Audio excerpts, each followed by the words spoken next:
मकर राशी 15 जून नंतर तुमच्या घरात या व्यक्तीचे आगमन होणार. तिचे नाव ऐकताच तुमचे डोळे पाणवतील. नमस्कार मित्रांनो. कधी आयुष्यात काही दारे अशी असतात जी कितीही प्रयत्न केली तरी उघडतच नाहीत. पण नियती जेव्हा योग्य वेळ ठरवते तेव्हा एका व्यक्तीच्या आगमनाने संपूर्ण आयुष्य बदलून जातं. मकर राशीच्या प्रिय भक्तांनो, 15 जून अमावस्येनंतर तुमच्या आयुष्यात असाच एक विलक्षण योग निर्माण होत आहे. शनीच्या गंभीर ऊर्जेमुळे गेल्या काही महिन्यांमध्ये तुम्ही जबाबदाऱ्या, चिंता आणि मनातली न बोललेल्या वेदना घेऊन जगत आहात. अनेक वेळा तुम्हाला असे वाटत असेल की माझ्या आनंदाचे दिवस पुन्हा येतील का? पण आता ग्रह काही वेगळे संकेत देत आहेत. तुमच्या घराचा उंबरठा एक अशी व्यक्ती ओलांडणार आहे जिच्या पावलांबरोबरच केवळ आनंदच नाही तर हरवलेला विश्वास देखील, तुटलेले संवाद आणि विसरलेले हसू देखील परत येईल. विशेष म्हणजे त्या व्यक्तीचे नाव ऐकताच तुमच्या डोळ्यात नकळत अश्रू दाटून येतील. कारण ते नाव फक्त एका व्यक्तीचे नसेल तर तुमच्या आयुष्यातील असंख्य आठवणींचं प्रतिबिंब असेल. ती व्यक्ती कोण आहे आणि तिला पुन्हा तुमच्यापर्यंत का आणलं आहे आणि अमावस्येनंतर तुमच्या बागेत कोणती नवी सुरुवात होणार आहे, हे आज आपण या व्हिडिओमध्ये नक्की पाहणार आहोत. त्यासाठी हा व्हिडिओ शेवटपर्यंत नक्की पहा. अनेक वेळा नियती उशीर करते, पण ती कधीच अन्याय करत नाही. तुम्ही ज्या गोष्टींपासून मनापासून प्रार्थना केली आहे त्याचे उत्तर तुम्हाला आता मिळू शकते. ज्या नात्याची तुम्ही आतुरतेने वाट पाहत होता त्या नात्यामध्ये पुन्हा उभे राहण्याचं योग तुमचे निर्माण होण्याचे संकेत दिसत आहेत. आर्थिक दृष्टिकोनातूनही हा काळ दिलासादायक ठरू शकतो. तुमचे एखादे अडकलेले काम पूर्ण होऊ शकते, थांबलेले पैसे परत मिळू शकतात किंवा नवीन संधी तुमच्या आयुष्यात प्रवेश करू शकते. विशेष म्हणजे या बदलांमध्ये त्या व्यक्तीचा प्रत्यक्ष किंवा अप्रत्यक्ष सहभाग असू शकतो. अलीकडच्या काळात तुम्ही मानसिक ताणतणावातून गेला असाल तर आता परिस्थिती बदलण्यास सुरुवात होईल.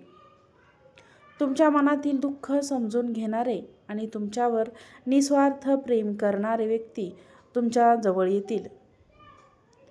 तिच्या सहवासामुळे तुम्हाला पुन्हा एकदा जगण्याची नवी उमेद मिळू लागेल. तुमची ही भेट पूर्णपणे अनपेक्षित असू शकते. एखाद्या शुभकार्यात किंवा एखाद्या प्रवासादरम्यान, सामाजिक कार्यक्रमात किंवा नातेवाईकांच्या माध्यमातून तुमची त्या व्यक्तीशी भेट होऊ शकते.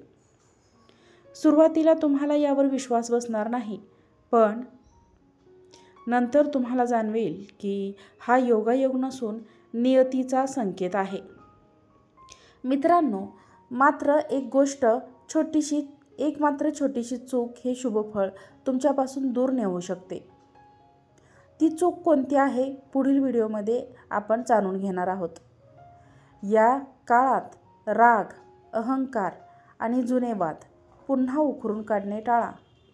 कारण काही वेळा आपल्याला मिळणारे सर्वात मोठे सुख हे आपल्या वागणुकीमुळे हातातून निसटते. नात्यांमध्ये संयम ठेवणे आणि समोरच्या व्यक्तीचे मनाने समजून घेणे आवश्यक आहे. घरामध्ये एखादे शुभकार्य होण्याची शक्यता देखील असते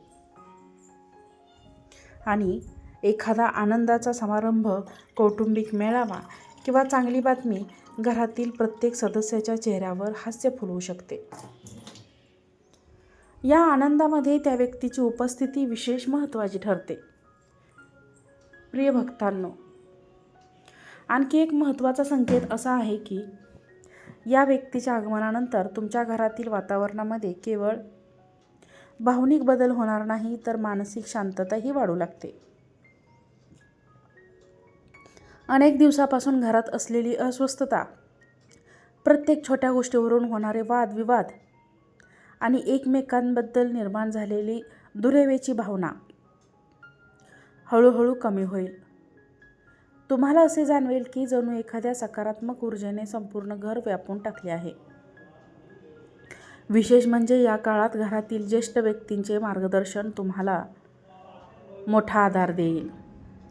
त्यांच्या अनुभवातून मिळालेला सल्ला तुमचे अनेक समस्यांचे निराकरण करू शकते. त्यामुळे त्यांचा आदर करा, त्यांचा आशीर्वाद घ्या आणि कुटुंबातील नाती जपण्याचा प्रयत्न करा मित्रांनो. कारण काही वेळा आपल्या आयुष्यातील सर्वात मोठे सुख हे आपल्या माणसांमध्येच दडलेले असते. येणाऱ्या काळात तुमच्या मनामध्ये काही मोठे निर्णय घेण्याची इच्छा देखील निर्माण होऊ शकते. मित्रांनो, काही जण नवीन कामाची सुरुवात करतील, काही जण जुने मतभेद विसरून नात्यांना दुसरी संधी देतील, तर काही जण स्वतःच्या आयुष्याकडे नव्या दृष्टिकोनातून पाहू लागतील. यात आश्चर्याची गोष्ट म्हणजे ही व्यक्ती तुमच्या आत्मविश्वासांमध्ये वाढ करण्याचे काम करेल. जेव्हा तुम्ही स्वतःला एकटे समजत होता तेव्हा तिचे काही शब्द तुमच्या मनाला नवी दिशा देतील. नियती तुम्हाला पुन्हा एकदा विश्वास वाटू लागेल की जीवन कितीही कठीण असले तरी प्रत्येक अंधारानंतर प्रकाश हा येतोच. म्हणूनच भूतकाळातील वेदनांमध्ये अडकून न राहता भविष्याने तुमच्यासाठी आणलेल्या या सुंदर भेटीचे मनापासून स्वागत करा. पण याच व्यक्तीच्या आगमनानंतर तुमच्या भाग्याचे बंद दरवाजेही उघडू शकतात आणि पुढील काही दिवसांमध्ये तुम्हाला कोणत्या संकेतांकडे लक्ष द्यावे लागेल. शेवटचा परिच्छेद तुमच्यासाठी अत्यंत खास आहे. प्रिय मित्रांनो, कधीकधी ईश्वर आपल्याला अपेक्षेपेक्षा जास्त सुंदर भेट देतो, पण ती योग्य वेळीच आपल्या आयुष्यात पाठवतो. त्यामुळे 15 जून नंतर घडणाऱ्या प्रत्येक छोट्या मोठ्या घटनेकडे सकारात्मक दृष्टीने पहा. एखादा अचानक आलेला फोन, एखादी अनपेक्षित भेट, जुनी आठवण जागवणारा संदेश किंवा घरात अचानक निर्माण झालेले आनंदाचे वातावरण, हे सर्व नियतीचे संकेत असू शकतात. तुमच्या घरात आनंद घेऊन येणारी ही तीच व्यक्ती किंवा तुमच्या डोळ्यात अश्रू आणणार नाही, तर तुमच्या हृदयामध्ये आशेचा नवा दिवा प्रज्वलित करणार आहे. मित्रांनो, त्यामुळे विश्वास ठेवा, संयम ठेवा, मनाचे दरवाजे उघडे ठेवा. कारण कदाचित तुम्ही ज्याची इतके वर्ष वाट पाहत होता तो आता पुढच्या दारावर टकटक करत आहे. त्यामुळे मित्रांनो, वरील व्हिडिओ तुम्हाला आवडला असेल तर व्हिडिओला लाईक करा, चॅनलला सबस्क्राईब करा आणि हा व्हिडिओ जास्तीत जास्त लोकांना शेअर करा.